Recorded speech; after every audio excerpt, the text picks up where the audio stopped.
Hello everyone, welcome back to my channel. तो अभी तक हमने जो है वो पार्ट 3 डिस्कस किए हैं, जिसमें पार्ट 1 में हमने medical surgical nursing, part B में हमने कम्युनिटी हेल्थ नर्सिंग और पार्ट 3 में हमने ओबीजी डिस्कस किया है। अब हम पार्ट 4 कर रहे हैं, जिसमें हम जो है वो पीडियाट्रिक नर्सिंग का डिस्कस करेंगे। हम डिस्कस कर रहे हैं यहाँ पे MSc nursing entrance exam HPU का क्वेश्चन पेपर। ठीक है, इसमें टोटल 150 क्वेश्चंस होते हैं और जो हर क्वेश्चन होता है वो 1 मार्क्स कैरी करता है और कोई नेगेटिव मार्किंग नहीं होती है। तो अब स्टार्ट करते हैं। Question number 61, a 12-year-old boy is diagnosed with pneumococcal pneumonia. Which of the following would nurse expect to assess? Option A है mild cough, B slightly cough and C chest pain and D is bulging fontanelle। ठीक है, तो option C इसमें correct answer होगा। जो nurse होगी वो patient को किसके लिए, चेस्ट पेन के लिए असेस करेगी। ठीक है, नेक्स्ट है question number 62, a 11-year-old girl with colic disease was discharged from the hospital and appropriate teaching was carried out by the nurse if the parents are aware of avoiding which of the following? Option A chicken, B wheat, C milk and D is rice. तो इसका correct answer होगा option B, that is wheat. ठीक है, कि क्या होता है, जो कॉलिक डिजीज होती है जिसको हम सिलिक डिजीज भी बोलते हैं, इसमें जो है वो जो ग्लूटेन होता है वो अवॉइड किया जाना चाहिए। जो ग्लूटेन होता है उससे जो है वो एलर्जी होती है जो भी पेशेंट होता है उसको, तो इसमें ग्लूटेन फ्री डाइट हम देते हैं। तो जो ग्लूटेन होता है वो किस में प्रेजेंट होता है, वीट में प्रेजेंट होता है, या फिर जैसे कि ब्रेड हो गया उसमें प्रेजेंट होता है। द नेक्स्ट है question number 63, the nurse develop a plan of care for a child at risk of tonic-clonic seizure. In the plan of care, the nurse identifies seizure precautions and documents that which item need to be placed at the child's bedside. Option A emergency card, B tracheostomy set, C padded tongue blade and D is suctioning equipment and oxygen। ठीक है, तो इसका correct answer होगा option D. ठीक है, अगर कोई seizure clonic and tonic seizure वाला पेशेंट होगा तो उसके नियर बाय हम सक्शन इक्विपमेंट एंड ऑक्सीजन रखेंगे। क्यों? क्योंकि पेशेंट को जो है वो फ्रॉदी डिस्चार्ज होता है जब सीजर आते हैं, तो मे भी पेशेंट चोक कर सकता है, एस्पिरेट कर सकता है, तो इसके लिए हम जो है वो पेशेंट को सक्शनिंग साथ में रखेंगे ताकि सक्शन पेशेंट को कर सके और ऑक्सीजन पेशेंट को प्रोवाइड करवा सके। देन क्वेश्चन नंबर 64 है, a nurse should withhold a scheduled dose of digoxin when apical pulse of 5-year-old child fall below। Option A है 60 beats per minute, B है 70 beats per minute, C है 90 beats per minute and D है हमारे पास 100 beats per minute। ठीक है, तो जो nurse है उसको विदहोल्ड करनी चाहिए। जो एक्चुअल में पहले हमें पता होना चाहिए कि normal pulse rate of the 5-year-old children कितना होता है, तो it's 75 to 115 beats per minute. ठीक है, तो अगर बिलो 70 पल्स रेट आता है तो हमें जो है वो विदहोल्ड कर देना चाहिए, जो शेड्यूल है उसको विदहोल्ड करना चाहिए डाइजॉक्सिन का। ठीक है, वैसे ही अगर हम बात करते हैं तो जैसे 3 to 4 ईयर के बच्चे जो होते हैं उनका 80 to 120 beats per minute normal pulse rate होता है, 1 to 2 ईयर का 80 to 130 होता है और 0 to 1 ईयर का 80 to 160 बीट्स पर मिनट। तो अकॉर्डिंग टू दैट हमें जो है वो विदहोल्ड कर सकते हैं। नेक्स्ट है question number 65, a nurse is reviewing the laboratory result for a child scheduled for tonsillectomy. The nurse determine that which laboratory value is most significant to remove। Option A है creatinine level, B है prothrombin level, सी है sedimentation rate and D है blood urine hydrogen level. तो option B इसमें correct answer होगा। ठीक है, यहाँ पे बात की गई है टॉन्सिलेक्टमी की, मतलब पेशेंट जो है वो सर्जरी के लिए जा रहा है, तो बिफोर सर्जरी हमारे पास पीटीआईएनआर होना पेशेंट का बहुत जरूरी है ताकि हमें पता लग सके कि उसके जो क्लॉटिंग फैक्टर्स हैं वो नॉर्मल वर्क कर रहे हैं या नहीं कर रहे हैं। नेक्स्ट है ये पेज थोड़ा सा ब्लर्ड है, अगर आपको विजिबल नहीं है तो प्लीज हाई क्वालिटी इमेज में देखें, शायद आपको थोड़ा बहुत विजिबल हो जाए, अदरवाइज जो भी मैं बोल रही हूँ उसको अच्छे से सुने। ठीक है, तो नेक्स्ट क्वेश्चन है हमारे पास question number 66, that is according to Erikson psychological theory what is the development tool of a toddler. ठीक है, तो development tool of the toddler क्या है, तो इसका मैं डायरेक्ट आंसर ही बताती हूँ क्योंकि ऑप्शंस मुझे भी विजिबल नहीं है। ठीक है, तो हमें पता है कि जो टॉडलर होता है उसमें ऑटोनॉमी वर्सेस शेम जो है वो चलता है, तो इसका जो करेक्ट आंसर एक्चुअल में वो ऑप्शन ए है। देन नेक्स्ट क्वेश्चन है हमारे पास question number 67, age of disappearing of rooting reflex. तो रूटिंग रिफ्लेक्स जो है वो कब डिसअपियर होता है, तो उसका जो करेक्ट आंसर होता है वो होता है 3 to 4 मंथ में जो है वो रूटिंग रिफ्लेक्स जो है वो डिसअपियर हो जाता है। नेक्स्ट है question number 68, If the birth weight of the newborn is less than 10 percentile for gestation age, then the body is called. ठीक है, ऑप्शन ए है low birth weight baby, B है प्रीटर्म बेबी, सी है small for gestational age, D है हमारे पास premature baby.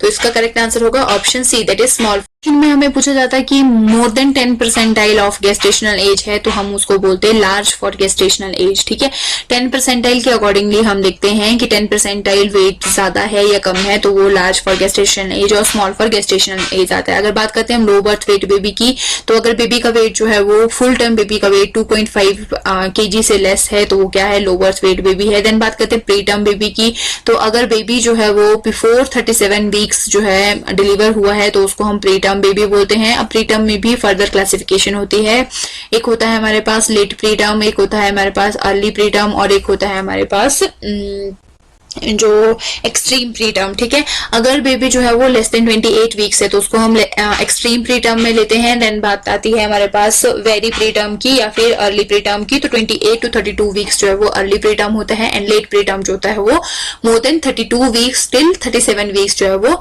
Late pre term होता है। ये क्वेश्चन आपको किसी भी तरह से पूछ सकते हैं। देन अब बात करते हैं हम प्रीमेच्योर बेबी की, तो प्रीमेच्योर बेबी और लो birth weight baby almost same होते हैं, जो कि बेबी वेट 2.5 kg से लेस होगा। ठीक है, देन नेक्स्ट है क्वेश्चन नंबर 69। सॉरी, जो प्रीमेच्योर बेबी होता है वो सिमिलर होता है प्री टर्म बेबी के। ठीक है, देन क्वेश्चन नंबर 69 है a day care nurse is observing a 2-year-old child and suspect that the child may have strabismus, which observation made of the nurse might indicate this condition। तो option A है इसमें the child has difficulty in hearing, B है the child constantly tilts the head to see, and C है इसमें the child constantly turn the head to see, and D है इसमें the child does not respond when spoken up. ठीक है, तो जो strabismus है वो कौन सी कंडीशन होती है, जब जो ये क्या है एक आई डिसऑर्डर है, जब जो बच्चा होता है वो एग्जैक्टली सेम डायरेक्शन पे नहीं देख सकता है। ठीक है, तो इसका जो करेक्ट आंसर होगा वो होगा option B, the child constantly tilt the head to see. ठीक है, Then next है क्वेश्चन नंबर 70। तो क्वेश्चन नंबर 70 है, a clinical nurse review the record of an infant and note that the physician had documented a diagnosis to suspect his trunk disease.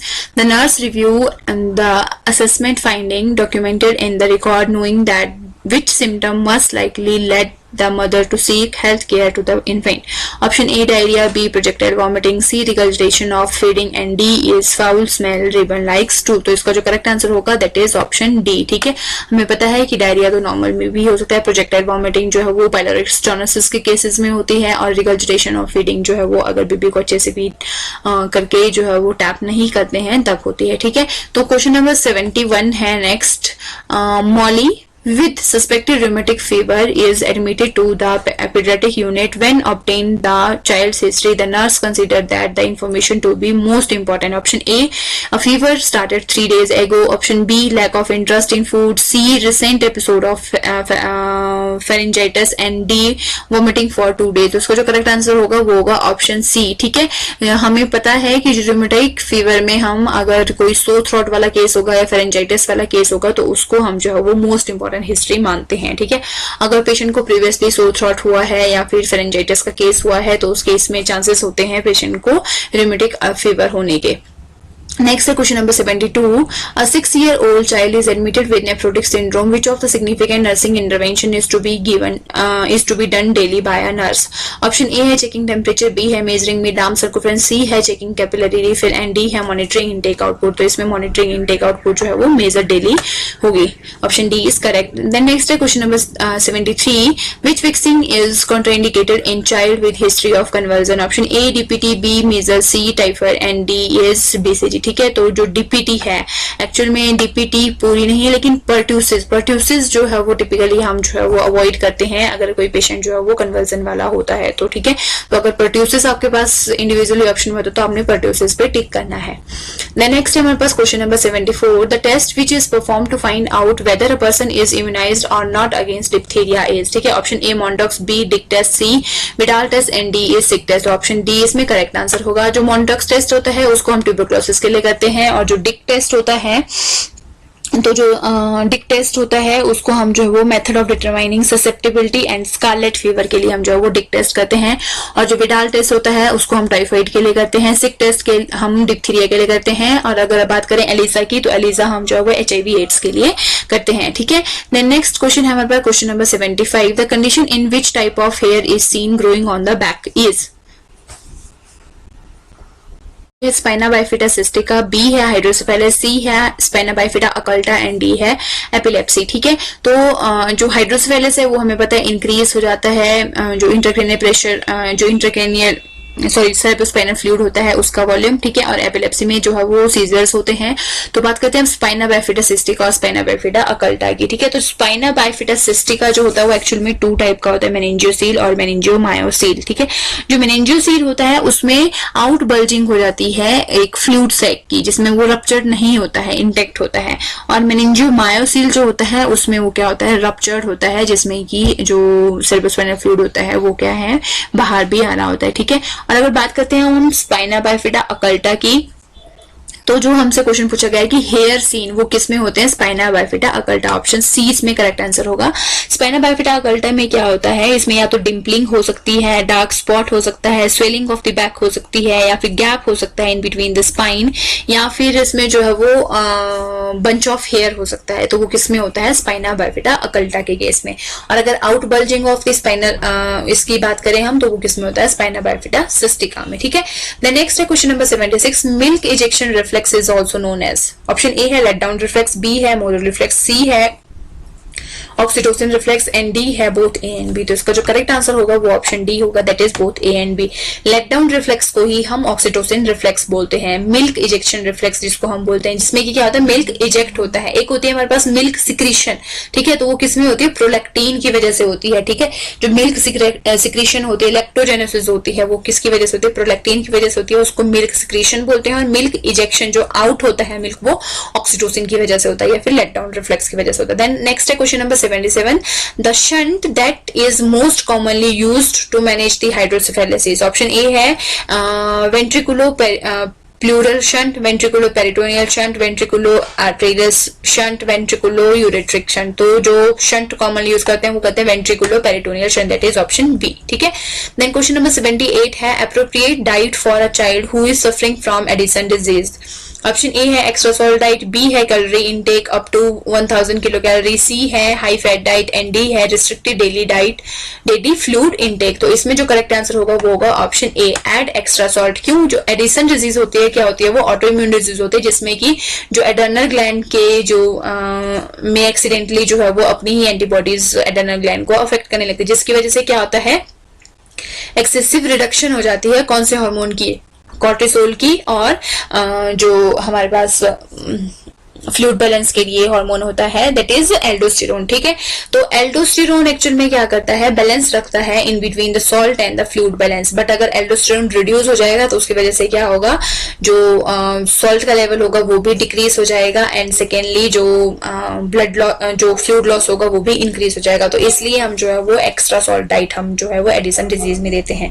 अब इसी के opposite अगर हम बात करते हैं कुशिंग सिंड्रोम, तो कुशिंग सिंड्रोम में क्या होता है, इसका ऑपोजिट हो जाता है, उसमें जो कॉर्टिसोल और एल्डोस्टेरोन लेवल होता है वो क्या होता है, इंक्रीज हो जाता है, तो उसमें हम सॉल्ट रिस्ट्रिक्टेड डाइट देते हैं। ठीक है, देन नेक्स्ट है हमारे पास question number 79, which among of the following hormone help in skeleton maturation of fitness. ठीक है, ऑप्शन ए है टेस्टोस्टेरोन, बी है ऑक्सीटोसिन, सी है थायरोक्सिन एंड डी है प्रोलैक्टिन। तो इसका जो करेक्ट आंसर होगा वो होगा option C, that is thyroxine. Testosterone नहीं करता है, ऑक्सीटोसिन और प्रोलैक्टिन ये दोनों जो है वो मिल्क में फंक्शन करते हैं, एंड देन थायरोक्सिन ही इसका जो है वो करेक्ट आंसर होगा। देन नेक्स्ट है question number 80, which among the following condition comes under cyanotic heart disease. तो साइनोटिक हार्ट डिजीज में कौन कौन सी चीजें आती हैं, ऑप्शन ए है हमारे पास वेंट्रिकुलर सेप्टल डिफेक्ट, बी है आर्टेरियल सेप्टल डिफेक्ट, सी है tetralogy septal Fallot and D है हमारे पास पेटेंट डक्टस आर्टेरियोस। तो इसमें टेट्रोलॉजी ऑफ फेलेट जो है वो साइनोटिक हार्ट डिजीज में आता है, रेस्ट ऑफ दीज जो है वो किस में आती है, हमारी ए साइनोटिक डिजीज में आती है।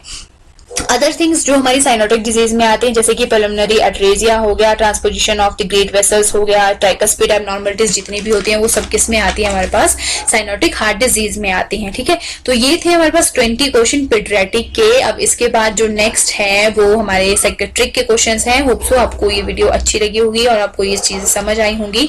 हम यहाँ पे डिस्कस कर रहे हैं एमएससी नर्सिंग एंट्रेंस एग्जाम में जो क्वेश्चन 2019 के एग्जाम में जो पूछे गए हैं उनको हम डिस्कस कर रहे हैं। अब फर्दर हम जो है वो नेक्स्ट पार्ट में साइकियाट्रिक के क्वेश्चंस कुछ डिस्कस करेंगे। तो तब तक मेरे साथ बने रहिएगा। मेरे चैनल को सब्सक्राइब करें, वीडियो को लाइक और शेयर करें। Thank you for watching this video.